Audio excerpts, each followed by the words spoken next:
Page 43, basketball. For this lesson, they're introducing another new note for the bass clef. Well, we just had a new one last lesson. We got another one this one. So be sure you know these.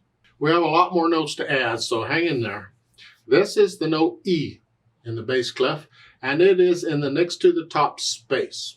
It's right under the F. Remember, it's according to the alphabet, so it's E, F, G. These are the three notes. Okay.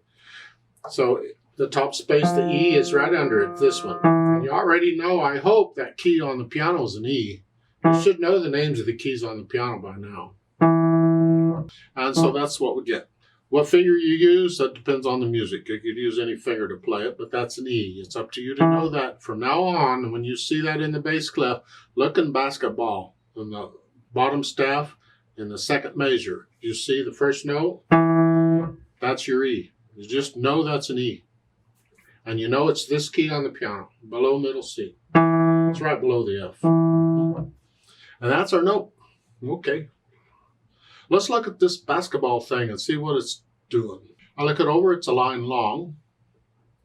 The clef signs are still treble and bass clef. The time signature now is 4/4 time. So we're back to 4 beats in a measure, and I see a bunch of quarter notes and half notes. The hands are both playing, but they're only playing one hand at a time. So to shorten the video, I'm going to take it all together. The left hand starts with second finger on the F here. That puts the hand here. And the right hand, when it comes in, is third finger on C. Here, that puts a hand here. So we're here. And while I'm thinking about it, because I keep forgetting, these little blue boxes above and below the staff, they want you to put in the name of the note. I'm trusting you're going to do that anyway. Just, you need to know the names of these notes instantly. So I just go through, each one gets a beat. 1, 2, 3, 4. 1, 2. Now just go through the whole thing slowly and carefully and play it. And then make sure you can play it all through at whatever speed you choose with no hesitations. And that you can play this without looking at the keyboard. You're remembering which finger each, or which key each finger is on. I mean, they move around from song to song, but for this song, which key is each finger on?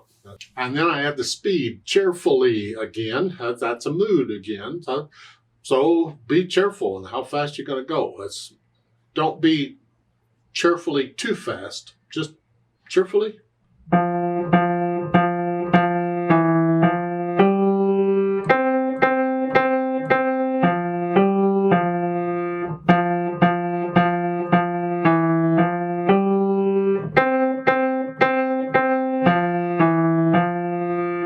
That's my cheerfully for now.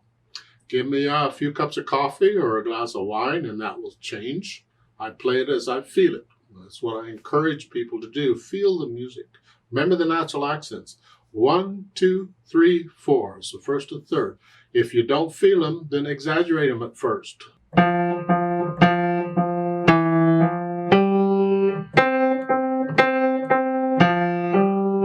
going to feel these. 1, 2, 3, 4. 1, 2, 3, 4 as you play it. The dynamics, I forgot dynamics. Shame on me. It's F. It's loud. Well, you're going to be cheerfully loud, I guess. Whatever you think loud is, you're just playing kind of heavy. Make sure you're letting the wrist collapse a little bit on these. Don't stiffen up and play with that. No. Relax. Just a little more weight on them, on each finger is all. Now, on a closer look thing here, they want you to circle each note that is not a landmark note. But name the circled notes. I guess there's 2 of them. Well, what are the landmark notes? Middle C, F for the F clef, and G for the G clef. So any other notes are not landmark notes. And in this case, we have the E and the G. Those are the 2 notes we're using that are not landmark notes. So I guess those are the notes. You circle those. And it's an E and a G. I just gave you the answer. Shame on me. Oh, well. Let's play this together slowly and check that you have the correct notes and rhythms. I'm not going to do the loud. I'm just going to play it. I'll give us 4 counts. 1, 2, ready, go.